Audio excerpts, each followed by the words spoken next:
Welcome back to another episode on the Expand Your Awareness 2.0 podcast. On this episode, we're going to be talking about optimal timelines. And by optimal timelines, I mean some of the timelines that exist right now that luckily we're not on. We're on a better timeline. However, I believe that what happens when what we can call the dark cabal, dun dun dun, these people that don't really have that much power, but they believe we do, and we just kind of let them do and orchestrate certain things. What happens is when they are doing certain things and having us get really triggered into something that is happening, it in a way veers us onto a different timeline. So their goal is how many people can we get to react to these things?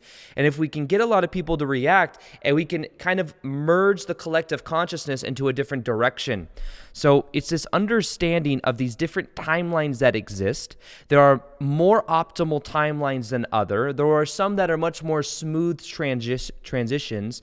And think of it like this, and I'll go deeper into this whole understanding, but there are many different timelines that exist. And in general, as we individually change our own consciousness and raise our vibration, that then shifts us to more optimal timelines. There are timelines that exist where there are very dark things that are happening, things that are way, way worse than what's happening right now in the world. And there are timelines that exist that are a little bit smoother.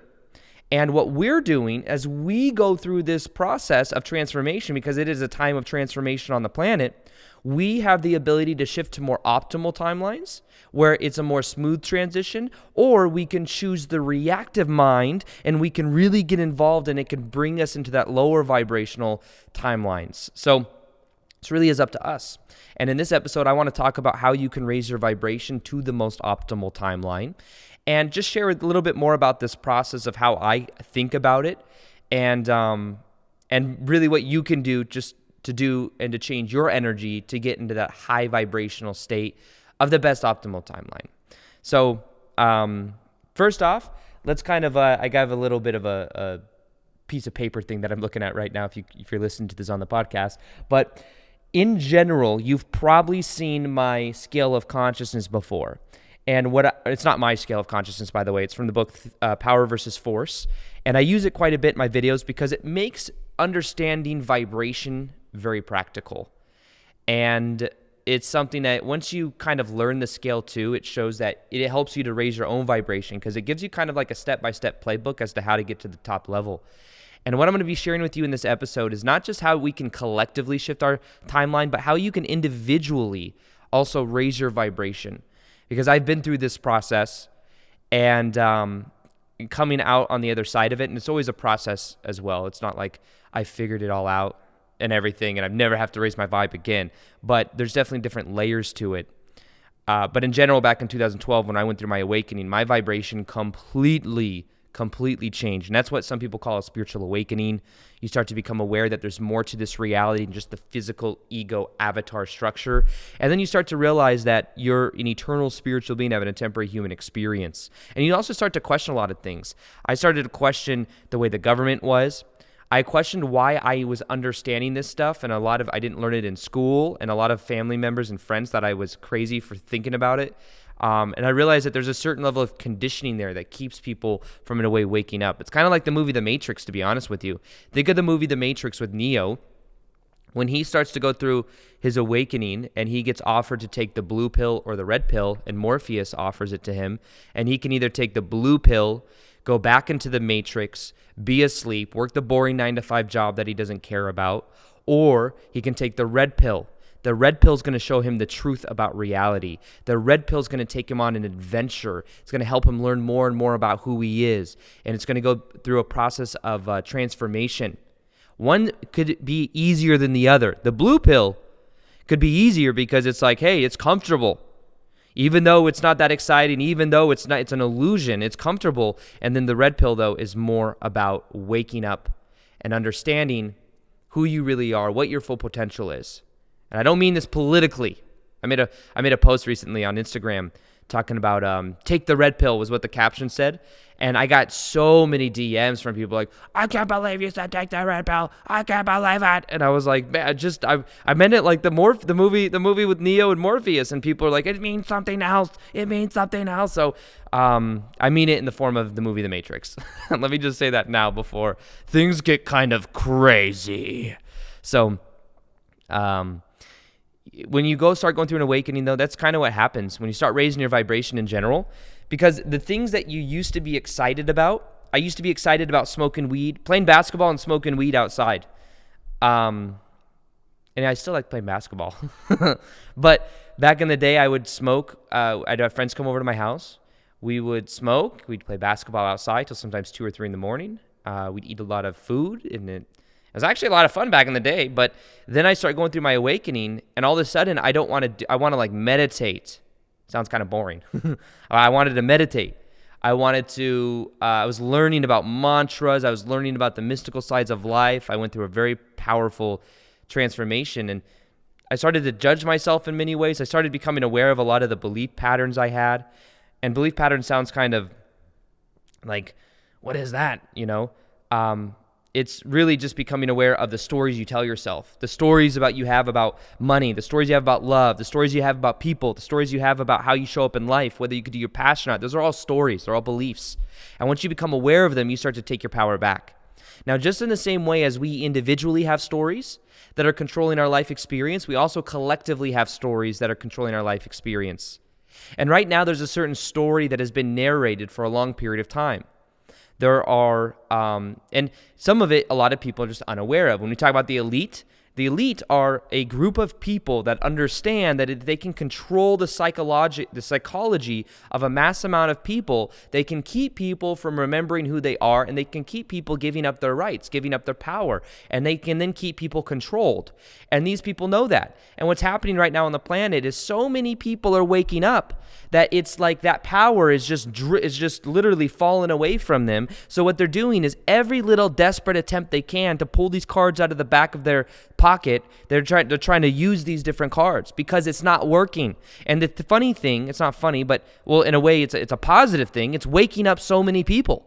So many people are waking up. They're like, well, look at this. A lot of people look out into the world with a lot of like the race war that's going on right now. And it's like, yes, part of it is this is reflecting back to us that we do not want racism anymore, that a group of people have been treated horrible for such a long period of time. We're becoming aware of that and we're letting that go. But the other aspect of that is the way it's being shown in the world and the way it's being, in a way, marketed is with a certain intention that if we can make this about this versus this person, then what happens is people are distracted from knowing that there really is a cabal group of people that are trying to control the narrative and trying to keep people in low vibration. And I know that's a great statement, but the evidence is there. If you look through it and you start doing the research, you'll see that this has been done many times in the past. And there's many different layers to this as well when you look at that, because you can go through Hollywood. You can see that Hollywood has been influenced by the CIA. Hollywood has a certain narrative that it sells, and that shapes our consciousness. And we watch a lot of these movies, and we're like, ooh, great movie. Look at this Contagion movie. All these people are afraid in their house, and all of these things are happening, and then years later, it actually comes to pass. Because it primes the subconscious, the collective subconscious, so that people then allow it and they don't even know it. These are ways that it works. And until we become aware of it and take our power back, it just continues to happen. But we don't need to be in fear. It's just that they know that if you can keep people in fear and anger, they're much easier to control, much more willing to give up their rights. There's this quote that I read recently, and it's imagine this. Imagine that there is a king on the top of a terrace and looking down at all, like a crooked king, and looking down at off this balcony at all these people in front of the castle that are trying to invade the castle. And what they do is the king is like, how am I going to protect my kingdom? And the crooked king then looks to the advisor, and the advisor goes, King, you don't have to protect your kingdom. All you got to do is convince the pitchfork people that the torch people are trying to take their pitchforks. And in a way, that is sort of what is happening. It's like if we can keep people distracted and fighting each other, then it's easier for us to do these things behind the scenes that they're not even aware of. So it's that's what I think this cabal group of people understand, is that if you can control the narrative and you can have people in fear and anger, then they're much easier to control. But if you can also have certain events that happen that deeply impacts people's psychology, it then veers them collectively onto a timeline that they would want. A timeline of them not having as much of their power, a timeline of more chaos. In chaos, you can do a whole bunch of then crooked things behind the scenes. So when we talk about this as well, something recently that my buddy Victor Otto and I had is we had a reading from Bashar. Daryl Anka channels Bashar and has since 1980 something. And it was a very cool reading. It was over an hour long. We learned a whole bunch about just ourselves. I asked questions about Sedona because I'm getting a house in Sedona. Asked questions about just different aspects of our life. I asked about DMT experience I had years ago, like back in 2011 or 12, and he was kind of explaining that I was moving into fifth density and clearing myself, and just all these very interesting things. One of the things, though, that he said about this great awakening, what's happening on the planet, is depending on our own individual vibration, that is what determines which collective reality we shift to. So there's many different versions of that. So in a way, if we are resonating in fear and in anger and in chaos and in reaction, then we may experience more of a reality that has those less optimal things like the control, more mandatory vaccinations, curfew, martial law. These are things that, depending on our vibration, could be collectives we shift to, but it's up to us, even individually. So our question was, we were like, well, if the collective wants to go in a different direction, does that affect us? Because we're aware of this and we want to raise our own vibration. And honestly, not to be cocky or to make people feel like, Victor and I, and just a lot of people that are raising their vibration, Victor and I feel like we're loving, like life is better than ever right now, even though there's so much chaos in the world. And there's so much things going on. Like, I'm excited to get up every day. I'm so excited. I feel like things are getting better, better, and better. And I think they will continue to get better, better, and better. And it's because of our own vibration. It's because we're not buying in the collective narrative that many people are buying into. We're not reacting to things. We're observing. And we're also, it's kind of like looking through what is called like a glass wall. Yes, I can look through that glass and I can see other people freaking out. I can see these things happening, but I don't feel like it's affecting me. I feel like I'm able to observe it and hold energy. And I think a lot of you listening to this video came here as light workers. You came here to hold high vibrational energy that then affects other people in your life. And in a way, you are a grounding mat towards like keeping people on more optimal timelines. Things that shift us to timelines are even just the people you're around.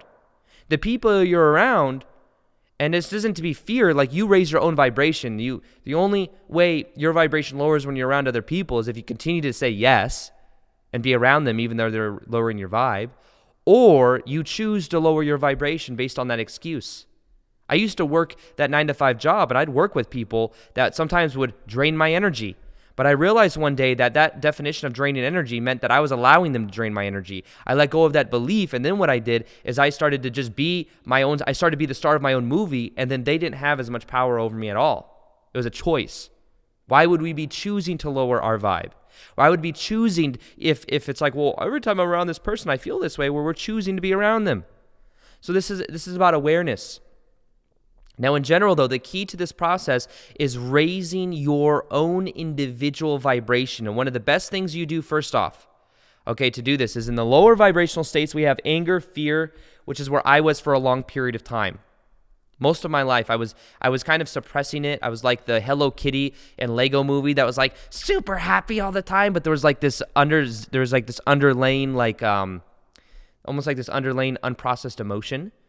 And what eventually happened is back in 2012 when I went through my awakening, I had to look at this belief I had that I was unworthy, this realizing the patterns that came up over and over again, like attracting women in my life that were trying to control me.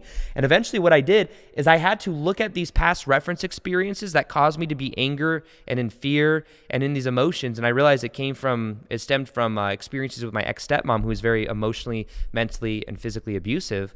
And then I was able to look at that, and I was able to then reframe it. So you'll see this scale of consciousness. We have shame, fear, anger, neutrality. Neutrality is at 250. Then we have willingness at 300, reasoning at 400, 500 is love, joy, peace, and enlightenment is 500 and above. And the key to this is in the bottom levels of shame, fear, and anger, it's to reframe things from the past that happened. That's neutrality. When you learn how to observe your thoughts, you're able to neutrally look at your past and see not just how it negatively benefited you or hurt you, but how it actually positively impacted you. I was able to see that a lot of that pain I went through in the past led to a spiritual awakening. And if I didn't go through it, maybe I didn't go through my spiritual awakening. I was able to see that it made me very disciplined in some ways. I was able to see the positive in the very dark things that happened. And when you reframe the past, you then transform the past. You literally transform in the present moment how you respond to it. From there, you're in neutrality, is when you can learn meditation, how to observe your thoughts, not control them, but observe them. That's when you're then able to look through the glass and see what's happening in the world. You're able to realize also a bigger picture. You become very reactive to what's happening and get anger and fear of what's happening in the world. But in neutrality, you realize it's just a part of this process of us waking up, of these old structures falling down. And then we have willingness, which is the willpower of you doing your passion, going in a certain direction, starting to gain clarity and momentum. Reasoning, becoming aware of the beliefs you have. The beliefs create your reality. It's really your collective stories. And it's both our individual stories and the collective stories we're bought into. And then love, joy, peace, and enlightenment, which is who we naturally are. Remember, you do not have to try to raise your vibration. Your vibration is naturally high. All you have to do is let go of all that which is not actually you. Let go of attachment, let go of outcome, let go of expectation, let go of people you're around that are draining your energy. If you let go of these things, your vibration will shoot up naturally to that of love and joy, because that's who you really are. So there's a practical side of this that I want to share with you right now. The practical side of this is that you can change your vibration and be on the most optimal timeline by practically doing things, not just the intellectual ideas. And one way that you do this, and you can do this, is by going through a process that I've created. And if you're listening to this on the podcast right now and it's Friday or it just came out, you get access earlier than anyone else listening to this, because I'm still in the process of getting this completely ready. But you can join a 21-day Raise Your Vibration Challenge. Enrollment starts here in the next couple days. And when you join, you're going to get 21 days in a row. You're going to get videos of the most high-quality content videos that I've made that aren't on YouTube that show you step-by-step how to raise your vibration. And you will get homework, PDFs, processes for raising your vibration so that your vibration goes from a 3 out of 10, or whatever it is, up to a solid 8 or 9 out of 10, so that you are then also on the most optimal timeline. You'll learn how I meditate, how I ground myself, how I raise my vibration, how I do my passion. You'll also learn a lot about your identity, the way you see yourself, your beliefs about who you are. And when you let those go, you start to gain clarity in your life. You start to feel powerful. You tap into your intuitive gifts. You start to realize that life can be magical. And that's what I'm going to show you step by step how to do in the 21-day challenge. So if you're interested, you go to AaronDoughty.com. That's AaronDoughty.com/challenge, CHALLENGE. And you can join the 21-day Raise Your Vibration Challenge right now. There's bonuses in there that you'll get if you join right now as well. And you get to join, literally, I haven't announced this, that it's live yet on Instagram or anywhere else. If you're seeing this, then you could be one of the first to enroll. And then we're all going to go through this together starting on, I believe it's the 22nd. You'll see the dates on that page that you go to. And the cool thing is that this is not just theory and intellectual ideas.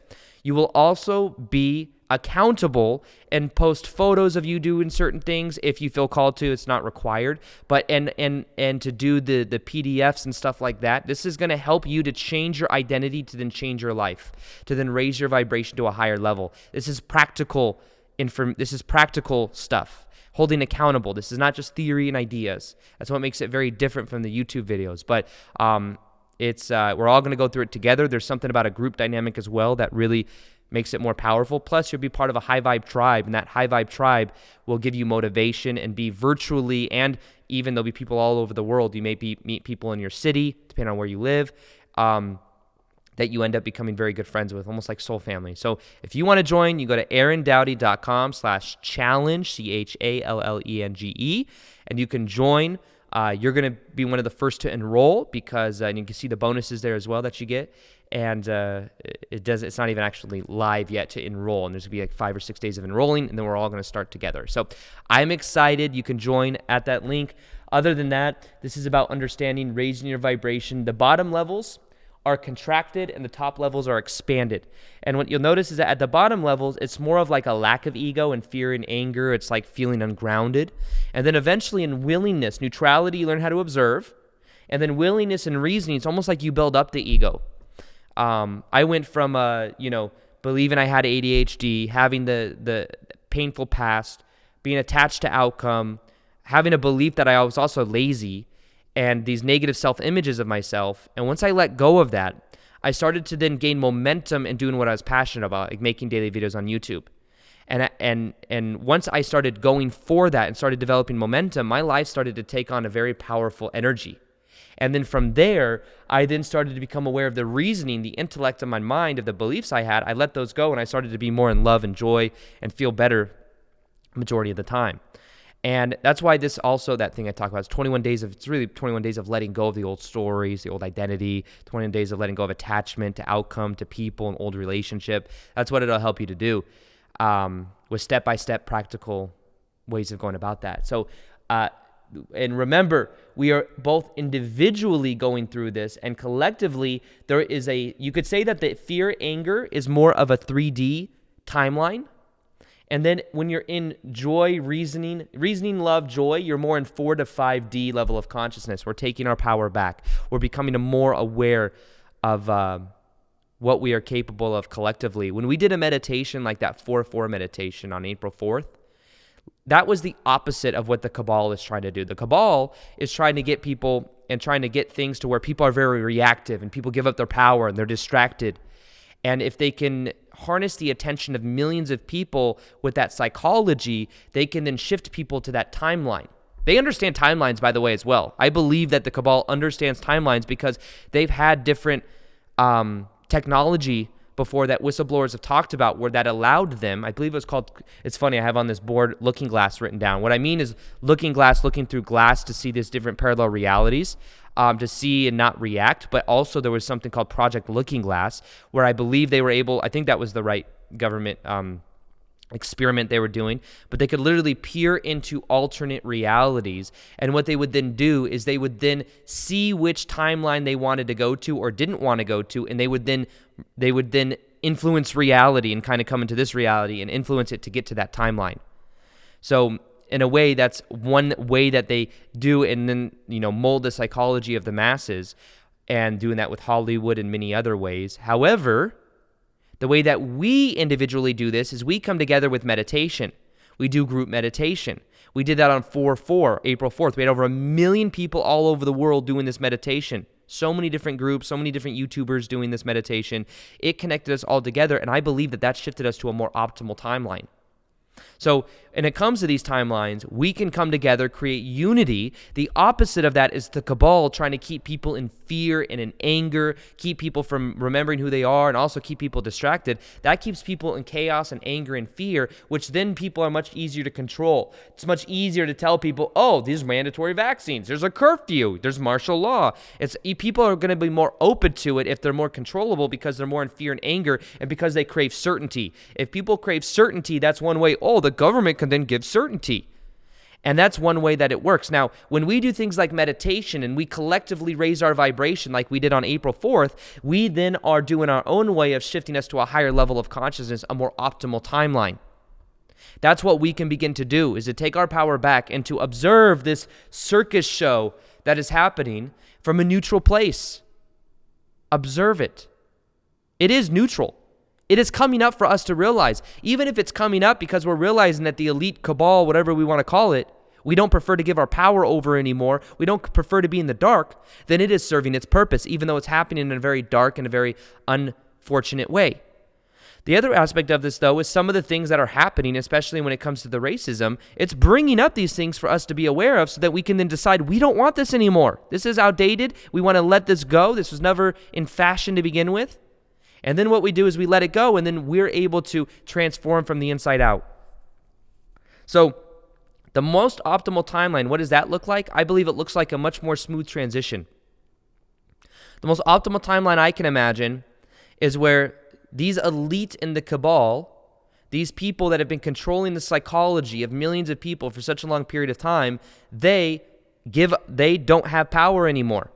Too many people are awake. And because of that, people don't buy into the antics of every time something happens and we all react. And I'm guilty of it, by the way, too. I reacted with a lot of this stuff that's happened. When this stuff happened at the beginning of the year, when this stuff happened more recently, I was very in reaction mode. And I had to catch myself and be like, wait, I'm going to observe what is happening. And then what I'm going to do is I'm going to show up in a powerful way in the world so that I can influence people to then raise their vibration up more. So in the same way, this is about us coming together and us deciding what do we want. But the way we do that is we first off raise our own vibration. Remember what Bashar said. As we individually raise our vibration, that then shifts us to the more optimal timeline. That optimal timeline is where we're going through this together. Reality becomes much more synchronous. We're doing what we love, waking up every day, doing our passion. We're in a high vibrational state. We've let go of attachments that no longer serve. We've let go of people that drain our energy. We've let go of outdated definitions that people can even drain our energy. We let go of outdated beliefs, and we're in a high vibrational state. I believe every single one of us has this potential, and that all we have to do is let go. And one way that you can let go, and one way I can help you step by step move through to raise your vibration to a completely new level of consciousness, plus help you to really take your power back and go for it, have the energy to do whatever you want, have that clarity too, is you can join that 21-day Raise Your Vibration Challenge. One last time, it's aarondoughty.com/challenge, or in the show notes, you'll see it there as well. And you can join, and I look forward to practically helping you do this to raise your vibration so that we are all collectively on the right timeline. So with that being said, I hope you enjoyed this episode, and as always, I will see you on the next one. Peace, much love, and namaste.